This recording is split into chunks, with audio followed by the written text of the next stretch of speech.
Amy was born on May 27th, 1988. She was named by her two sisters, Kristen, who was 4 at the time, and Laura, who was 2 at the time. She played soccer all through school, elementary, middle, and high school. She was the goalie. She was very possessive of her area. But I think that was because she was the 3rd child and she had 2 older sisters and she needed to show what was hers and to keep what was hers. But also as a goalie, she got to look at the whole field and see the dynamics of all the other players. I truly think that that helped her in terms of preparing her for the life she chose. Amy, she was my wife. We're married 3 years. We were actually together 8.5 years. I met her at Towson University. She was still in the PT field, but she wanted to start a career of some sort. Once her mind was made up, she was dead set on becoming a police officer. Amy never came to me and asked about, what do you think about going into the police? Pretty much with Amy, she was into the application process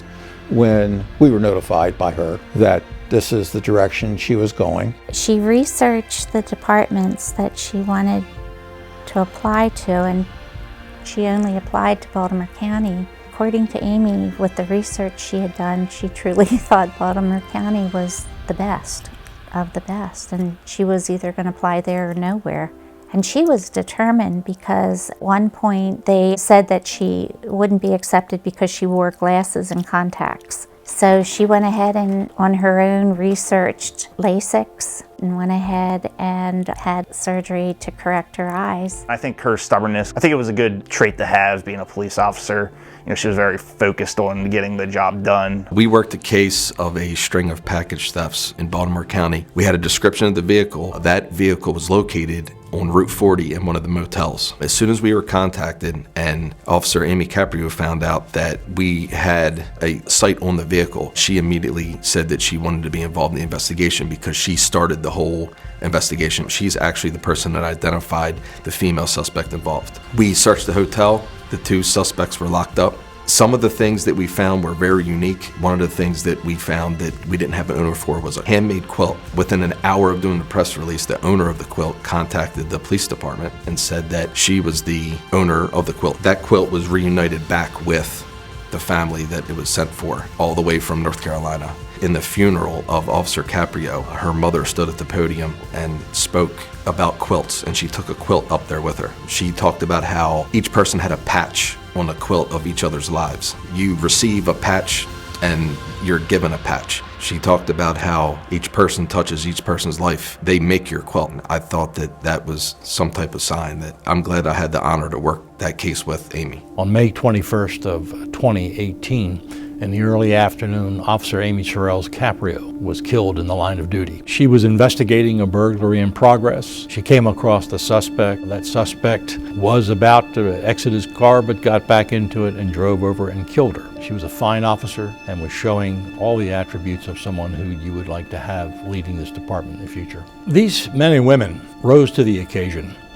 They realized they'd lost one of their own, but that did not deter them from doing the right thing, and that is doing an efficient investigation, a prompt investigation. They showed tenacity and they showed competence. And within 20 hours, all 4 suspects were in custody and charged. The odd thing about that day was in the morning, Amy actually overslept. They had rotating days off. I wasn't sure if it was her day off. Yeah, that was literally the only time she had overslept. You know, is that some sort of divine intervention or just a coincidence? I don't know.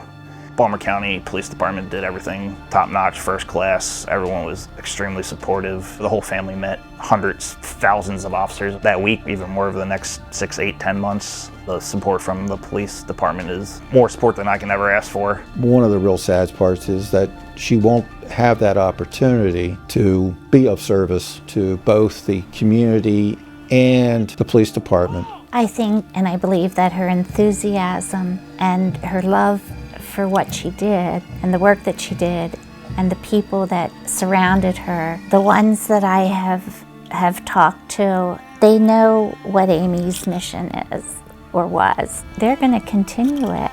She might not be physically present to do everything that she had wanted and dreamed about doing, but in my heart I feel it'll play out right.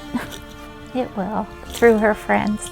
I know Amy would not want this award at all. She did her duty. I think that's exactly what she's thinking right now. She wasn't just a police officer, so she was a great person.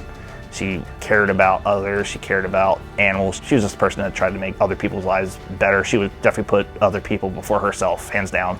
That's how I would like to see her remembered, and I think her giving her life as the ultimate sacrifice, it's one thing, but I think there is more to her in terms of Amy the person as well as Amy the police officer. All of the awards that Amy has received, and there's so many of them, it's very nice, it's very humbling, but in reality, each and every one of the officers out there deserve it.